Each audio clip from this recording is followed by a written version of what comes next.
Good morning. So excited. IG Live time. I love chatting with studio owners, our studio partners all across the country. Such amazing people. Running a small business is it's very challenging. And especially in the wellness space. So these people that we have these chats with, they're so inspiring to me in terms of what they're doing, what they're providing for their community, and the amazing work and love that goes into running these businesses. So we will be chatting with Nicole today from Firehouse Yoga in Ohio, and so excited. They have a beautiful building, literally a firehouse. It's not just a clever name. They're literally inside a firehouse. And that's the other thing we've learned traveling all across the country with these IG Lives. People do yoga everywhere. Firehouses, garages, studios are built out of all these spaces, and it's such a beautiful thing to see it in every space, because as we've learned, we can do yoga anywhere, and it's great to be reminded of these things. So we'll be chatting with Nicole in just a moment here on IG Live. Her studio, Firehouse Yoga, has a really great story, and excited to learn more about that. You will be able to pick up copies of our next issue at Firehouse Yoga. Oh, I see you there, Nicole. And thank you so much for supporting us. I'm going to hit the buttons and hope the magic works.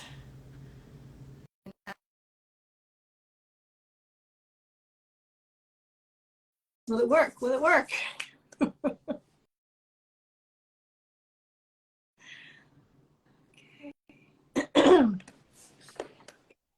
Yes, It worked. I just got the invitation. I was reading your email and okay, so do this and go to the bottom. And I've done an Instagram live, but it was it was more than a year ago. It was when I was doing my 300-hour training with Diane Bondi. I went live with her, and we were both kind of figuring it out in the moment. So I had forgotten all.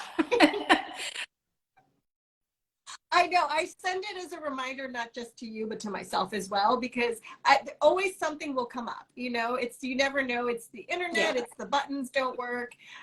Yesterday, I had a little bit of a time zone issue. For some reason, I couldn't do the math between New York City and South Dakota. So there's always something, The you same, never know. So, yes. Right. Thank goodness.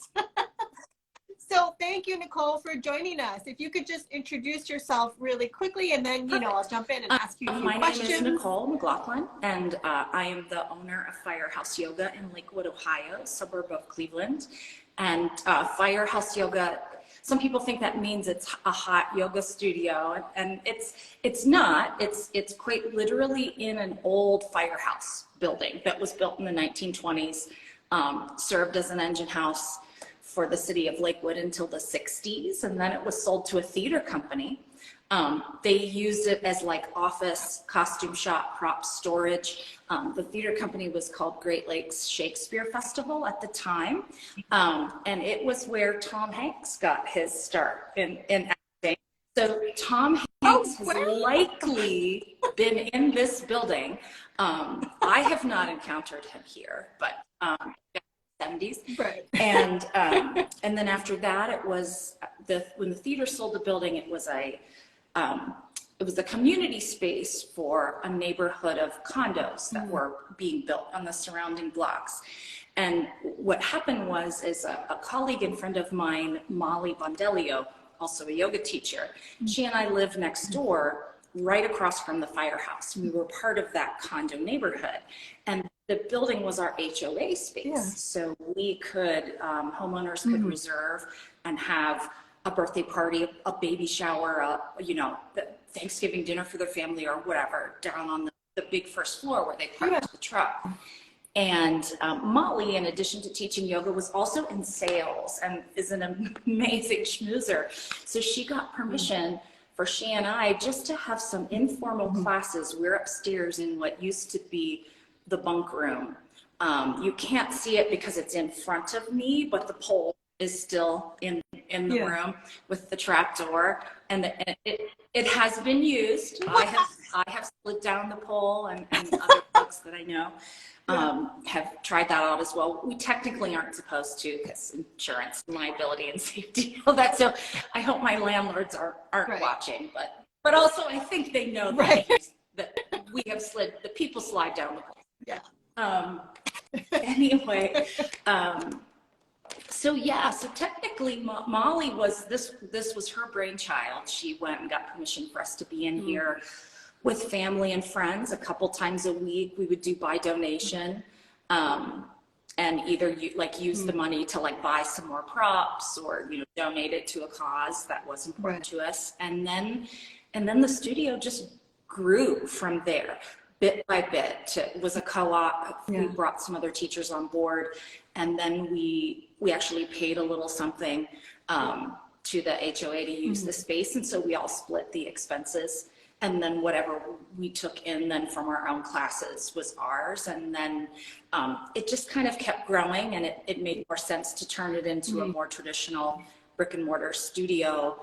And around that time, Molly's job moved her to Syracuse, New York. And she came to me and she said, should we close, or do you want to take it over? And this had been my baby, you know, so I was like, I don't want to lose it. So I became a small business owner overnight, just in time for the pandemic. So, that's kind of, that's the crazy story of how we got started.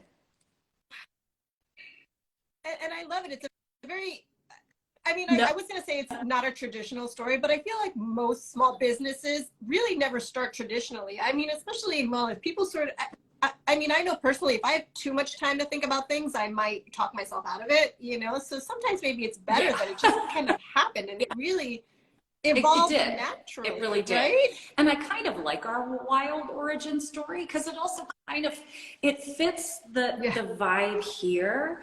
I just lost my ring light. I knew that was going to happen. My ring light is on the fritz. It'll stay on for about 15 minutes and then it dies. But hopefully you can all still see me. Don't worry. Anyway, we're a very eclectic studio, from the teaching staff to who comes to take classes, and then even the community that we're in. Lakewood is it's a inner ring, or a first suburb of Cleveland. Like, we're right on the Cleveland border. It's very densely populated.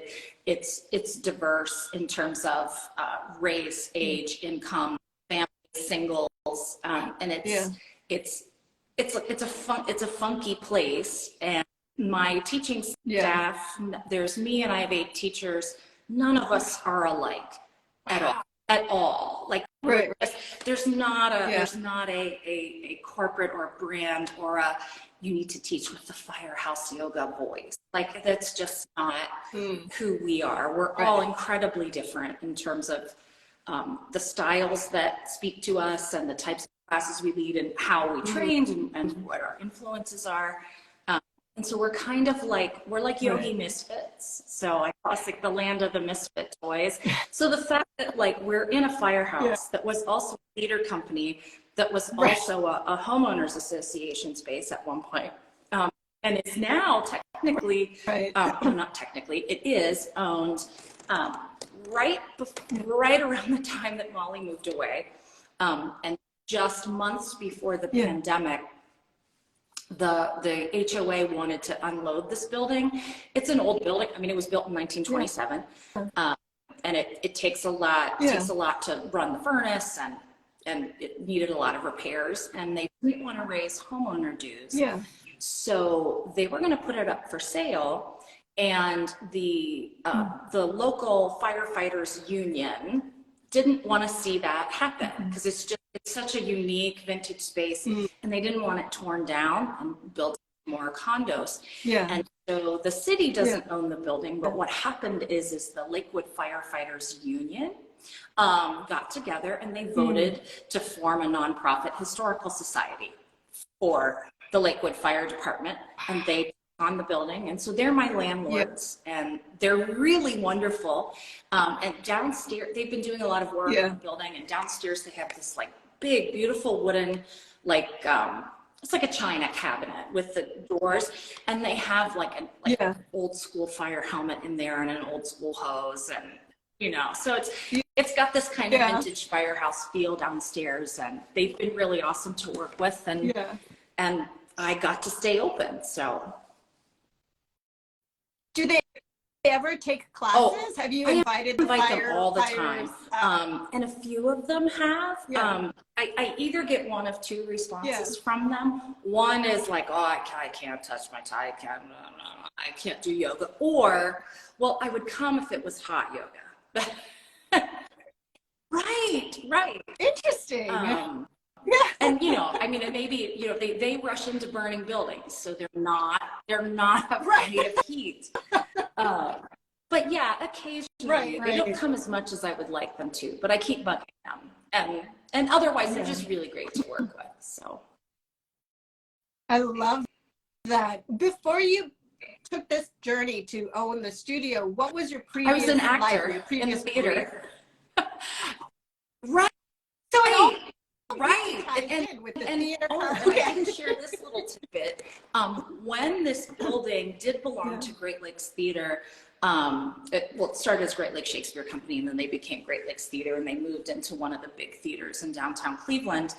And for, 20 years or more, this space remained their costume shop. So, you know, they moved offices downtown, and they had a bigger scene shop to build scenery.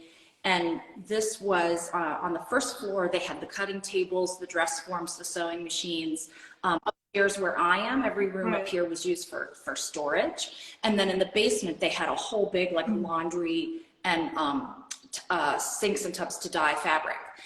And at the time, I was in the early 2000s, I was working at Great Lakes Theater Festival. My day job, I was working in their offices. And I also my grandmother had taught me to sew when I was 8 years old. And word got out that I knew how to sew. So every once in a while, when it was getting to crunch time for a production and the costume shop was swamped, the costume shop manager would call the office. I'm like, can we have Nicole just for one day or a few? So I had been in this building sewing costumes from like 2000 to 2003, every once in a while. And that was before the condo neighborhood that I ended up living in, before those condos were built. And I was meant to be in this space for some. I mean, there really was the universe was like signs. And I saw that you do a lot of dog charity things, and it was called Down Dog for City Dogs. That's what it was called. And thank you. And that's still tied to your this month's class has a Broadway theme. So I do this fundraising class once a month for City Dogs Cleveland, which is a shelter and a nonprofit. See, this is where I said I get awkward, because when I have a staging script, I can wow the crowd, and when I have to be me, I'm like,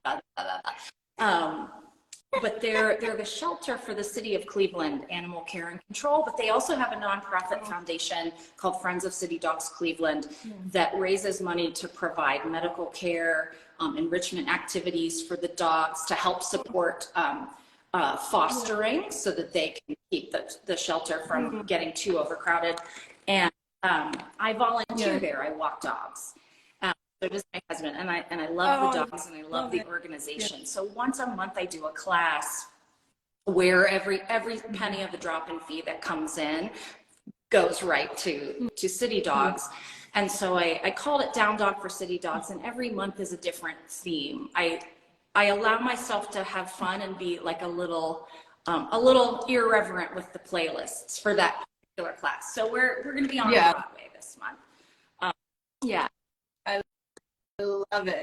I love it. I adopted a dog during the pandemic, and I finally had the opportunity, and it changed my life on so many levels. And I really didn't, people would say, they would tell me this all the time. They were like, oh, having a dog. And I'm like, yeah. And then I didn't. I was like, whoa, like this is very intense and so emotional. And I feel like I can never not have a dog now. It's just such a part of who I am. And I was hearing a lot of stories that shelters, especially now, they're having a lot of issues, at least here in New York, because people adopted during the pandemic, and Yeah. now they're like, it's expensive and a lot of work, and they're sending them back. And that's The shelters everywhere are full, and the city dog shelter is overcrowded right now. And so they're constantly trying to get the word out, and you know, really working to, well, also working to raise awareness for, you know, if you adopt a dog, it's a big commitment. And they work really hard to really match the potential adopters with a dog that will be a good fit, so that hopefully that dog doesn't come back. But yeah, they're full. Their current adoption promotion is called "We're Out of Space," and they have this really adorable thing with like planets and pictures of some of the actual city dogs sitting on top of them, which is cool. But yeah, and it's, you know, and I do things like that here because I think it's also important in yoga to also like make a difference in the community. Yoga is so much more than what we do on the mat. And so City Dogs is kind of my kind of heart cause, and I have a few others, and so do my teachers as well. So we're always involved in you know, doing something that takes the practice outside of the room. And it works in both directions too, because you might have a yoga student that didn't know anything about the shelters, you know, learn something new, and you might have someone who was a dog owner learn about yoga. So I feel like it's a beautiful matchup in terms of like who you're going to get and who you're going to well, exactly. One of my fellow volunteers at the shelter, she started out just by coming to my City Dogs class, you know, every month that she could, and she recently just bought a bunch of class passes, and she's been coming to regular classes and meeting different teachers. And she emailed me a few days ago and just said, thank you so much. I'm enjoying yoga so much more than I used to, because I used to, she's a runner, her partner's a runner, and yoga classes that they had taken in the past were very physically dynamic, and they were like, you know, I can't touch my toes very well, or I wobble all over the place in a balance pose, or I can't take my leg and bring it up behind my head. And they, as athletes, they had this vision that's yoga was also a form of like kind of going for the physical perfection.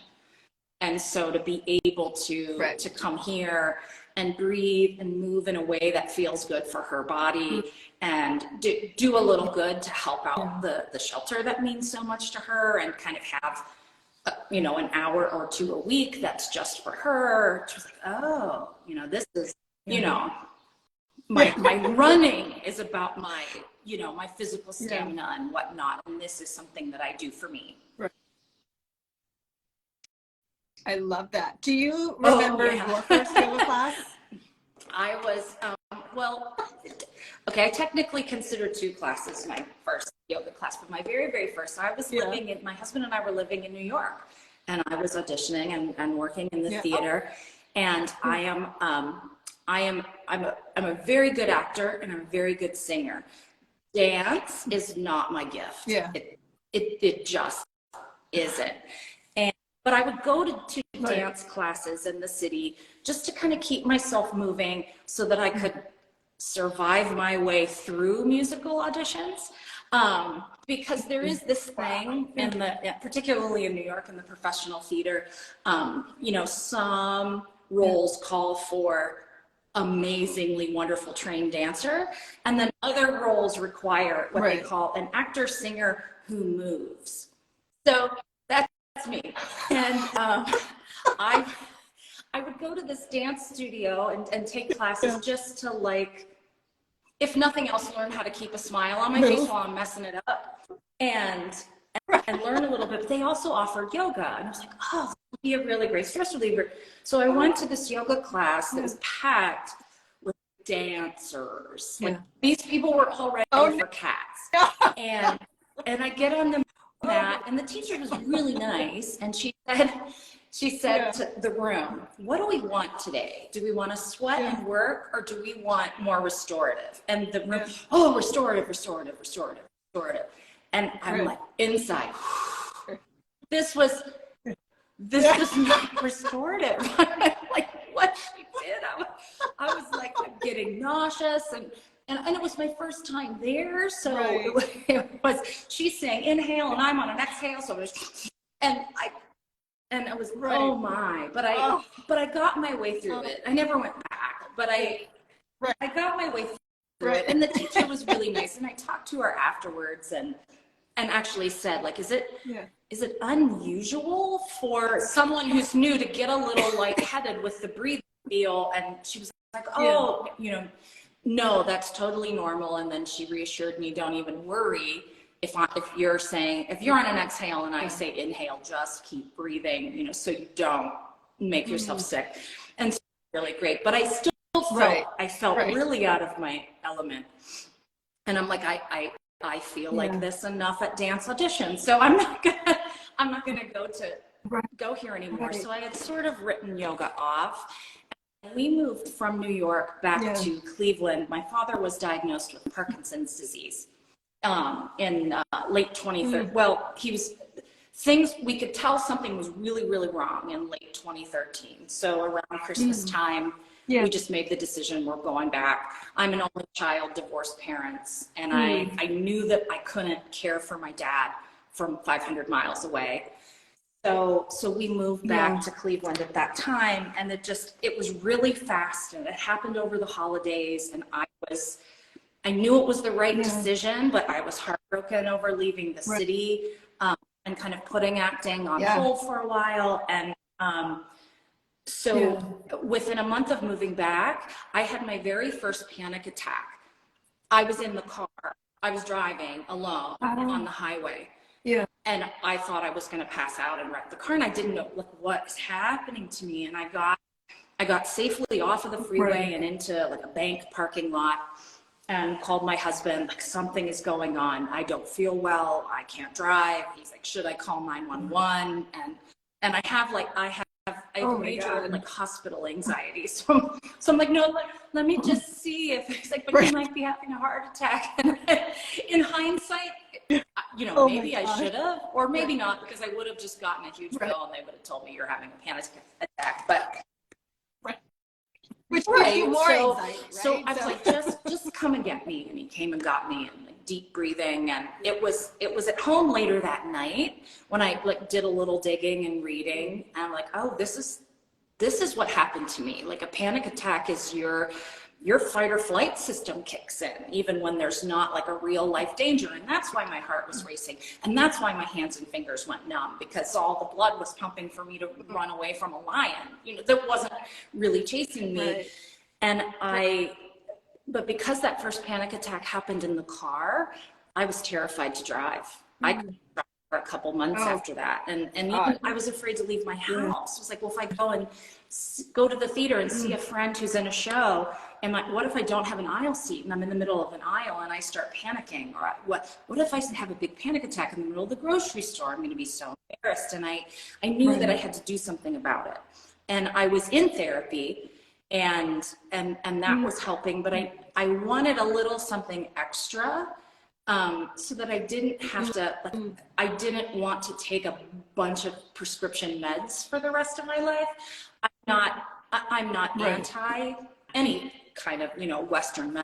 Sometimes it's needed. Sometimes that's the only solution. But I wanted to find ways to handle it myself. So I'm going to give yoga another try.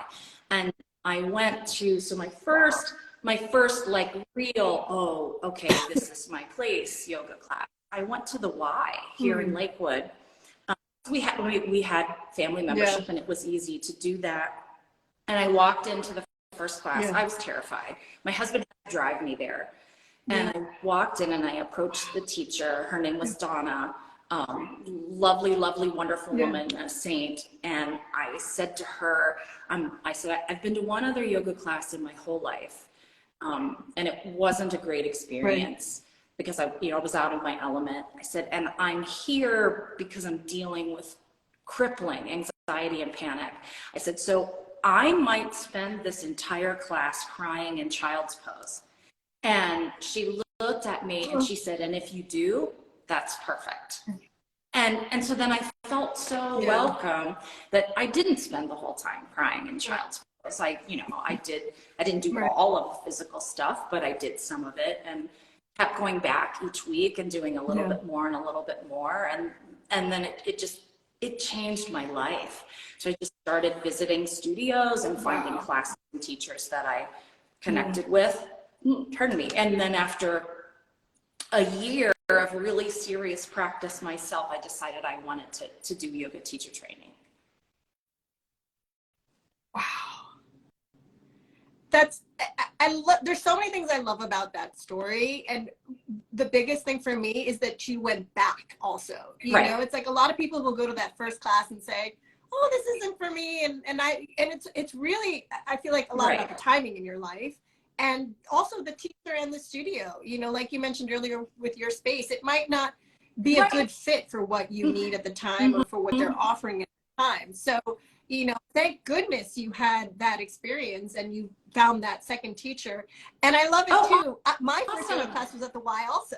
So I love that. Yeah, it doesn't have to be like some fancy studio, like, you know, it can be. And my class was actually, my mom took me, and it was a similar thing. I was having a lot of anxiety, and I took a seniors yoga class, and it was amazing because I was like, well, no pressure here. The Y was mostly seniors, like not 100%, and there were even some men there, you know, and Y, which was wow, and you know, but and it was and there were some seniors who could probably run circles around me at that time. There was a gentleman that came to the Y. I never knew his name, and I was a little too shy to introduce myself, but he was petite, like really short, teeny tiny, and he took the yoga classes, he swam in the pool, he got on the machines, and he would run on the track. And I would go and do like a walking, running combo on the track. He'd run, and he had this t-shirt that on the back said, "Run like a god." And I was like, I love that. Love that man. Oh my God, it's so great. I love it. And I think it's also one of the things too is, you know, for a lot of people, it does provide anxiety relief. And even if it is just remembering to breathe, the most basic thing of all, because when you're having those panic attacks, that's the first thing that happens. You know, it's like that the breath gets caught and you're panicking, obviously. And it's just that simple reminder. And that's always the first thing people will tell you when you're having a panic attack. Exactly. Well, and one of my favorite yoga teachers in the city here, a teacher named Sally Brooks, she teaches at a studio called Inner Bliss in the Cleveland area. And one time in one of her classes, she said that yoga, like we come to yoga to focus on our breath, and we breathe on purpose, and we're conscious of it. And the more we do that, then the easier it becomes to focus on that breath and use that breath to calm us down in real life. And she used the example that if you're, you know, outside the yoga studio, if you know, you encounter someone who's having an anxiety attack or a panic attack, or is really upset and crying about something, usually people will be like, breathe, breathe, breathe. And when you're in the middle of that, you're like, how do I do that? And so, you know, being able through the yoga practice to learn, you know, how pivotal our breath is to our nervous system. So that again, when we're, you know, not being chased by the tiger, but have really tense situation at work or close call, accident in the car, or whatever situation might come up, we have the tools. It doesn't feel so overwhelming when the person next to you says, like, just breathe, take deep breath.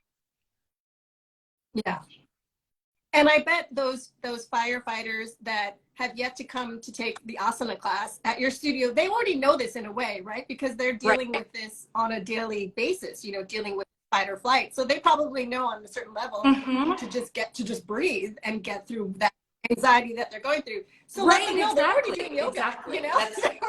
Thank you. I'm going to steal that. And I'm the next time I encounter, I usually see the same few faces all the time, because there's the contact that I have that I pay the rent to, and that he's the one that I call if, you know, the heater is not working, whatnot. And there are others who come regularly to like putter around and do some work. And then there's a group, they have a poker night once a week downstairs. So I see that group really regularly. But yes, I'm gonna tell them, even if they don't come to my class, they're already doing yoga. Yeah, be like, give me $10. No kidding. Take a little bit off my rent. Right. Nicole, it's been so great chatting with you. Do you have anything else that's coming up that you want to share? Any retreats? We know you have the ongoing monthly events for your charity. Anything else coming up that you'd like to share? The biggest thing coming up, April is a little, all of me and my staff, all of our schedules are a little nutty in April. So our next workshops are in May. On May 20th, I am leading a workshop, Yoga for Caregivers, which is something that's been a big deal to me, as I am still the primary caregiver for my father with Parkinson's disease. And so we explore particularly yin yoga and restorative yoga as a way to make a little time and space for yourself, even if you only have 15 or 20 minutes. Talk about some very basic yin poses and some restorative setups. And then we also talk about if you don't have the fancy props, steal the cushions off your couch, or, tape a stack of books or magazines together and you have a yoga block. And then we conclude that workshop with an hour-long yin and restorative practice. So that's coming in May. And then another of my teachers is doing, also in May, it's a workshop called Warrior Story, which she did in the fall, using the warrior poses. And she tells the story of Shiva and Sati and Virabhadra and how all of that whole story came about. And then she breaks down Warrior 1, Warrior 2, Warrior 3 with props, with variations, with so that's coming up. So this is me being awkward again. I should be really like, this is happening, this is happening, and please join us for la la la. I'm like, oh, what's happening in my studio? But you got a lot on your plate. You're a studio owner. It's okay. I mean, those are all great offerings. And Nicole, I just wanted to also thank you for supporting us. We are a volunteer-run magazine, a small business just like you, and we can only do what we do because you. And thank you for existing, because I followed. It took I don't know why. I realized this morning, I'm like, the studio account doesn't follow yoga. Why is that? Because I go looking for it, and so that I could get on the live, and it says follow back, and I was like, I haven't, because I know I've been following you from my own account, my own personal account, and just love. There you go. Love the inclusivity, the diversity. I love the joyful posts. And you share, and it's just it's a breath of fresh air in terms of yoga media. Yeah, it's definitely, especially with the next issue coming out, with the theme being love, it's almost like it's given us permission to be joyful again. There's so much, yoga is very serious. There's a lot of serious components to it, but there is a deep joy that comes with it as well. And so celebrating it and allowing ourselves to celebrate it has been a lot of fun. It's fun. It is. It's fun to smile. Yeah. Well, thank you. Thank you so much. I'm going to save this on our IG Live, and I'll send you the link as well. We'll upload it on YouTube. So if anyone missed it today because they were working or had, classes today, they can rewatch it later. Thank you, Nicole, so much. Take care.